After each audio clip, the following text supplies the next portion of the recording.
Have you ever wondered what makes someone completely obsessed with another person, not just attracted, not just in love, but addicted? There's a system to it, a method buried deep in human psychology. And when used correctly, it doesn't just influence emotions, it rewires them. Today, I'm going to show you the three-part system that makes someone fall, crave, and eventually depend on you. This isn't about flowers, charm, or cheesy pickup lines. This is about psychological engineering. So the real question is, do you want to be the one who chases or the one they can't stop thinking about? Let's begin. 1. Love bombing. Overwhelm the brain with pleasure. The first stage is designed to hijack their reward system. It's called love bombing. Here's how it works.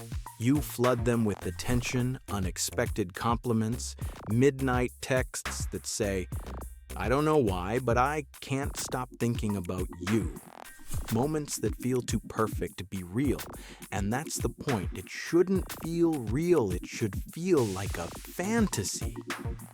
The brain responds with a flood of dopamine, the same chemical triggered by drugs or gambling. They don't even realize they're forming a neurological addiction to you. You become their safe space, their happy drug. And now, you're no longer just a person, you're a feeling. But here's the twist. The true power of love bombing doesn't come in the pleasure. It comes in the absence that follows. 2. Ghosting. Withdraw to create emotional chaos. Now you disappear not forever, just long enough to confuse the brain. You stop texting, you delay responses, you go silent. This is where the real bond begins. Their minds start spinning. Did I do something wrong? Was it all in my head? Why did they suddenly change? They replay every conversation, they doubt themselves, and most importantly, they crave the feeling you once gave them. This is known in psychology as the reward-punishment cycle. Intermittent reinforcement. It's the most powerful way to condition someone's behavior. It's not what makes them like you, it's what makes them need you. You're not just someone they want. You're now the answer to their emotional chaos. And in chaos, people reach for the last thing that made them feel good. That thing is you. 3. Gaslighting. Reconstruct their reality. Now comes the most dangerous part. Not for you, for them. This is where you reshape how they think. This is gaslighting, a psychological warfare in its most intimate form. You don't argue. You reframe. They say, "You hurt me." You respond, "You're just too sensitive." They question something. You reply, "You're imagining things." Over time, they stop trusting themselves. Their memories blur, their judgments fade, and slowly, your version of reality becomes theirs. It's not about convincing them you're right. It's about making them feel wrong for ever questioning you. This stage is where obsession becomes dependency, where love becomes loyalty, where control becomes identity. Why this works. The psychological core. Let's break it down. Humans crave certainty and validation. The love bomb creates certainty.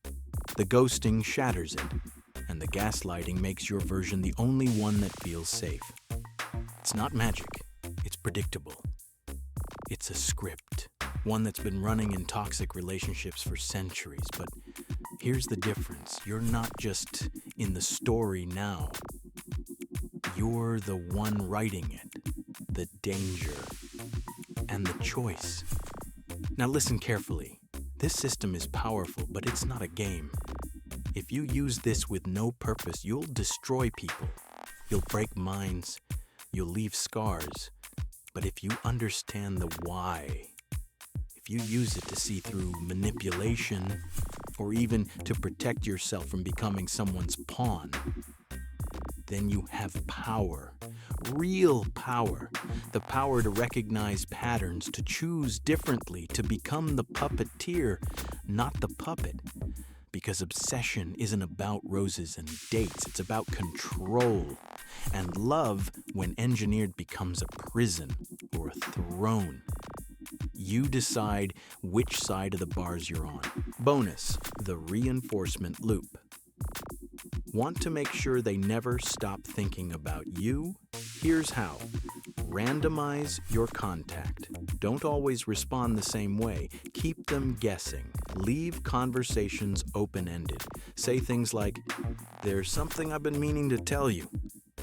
And never finish the sentence. Use ambiguity.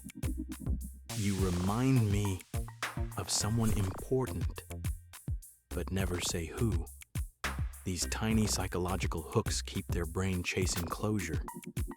And as long as their mind is chasing, you're in control. Final words. Love isn't always light. Sometimes it's shadow and silence. Not everyone plays fair, but some play to win.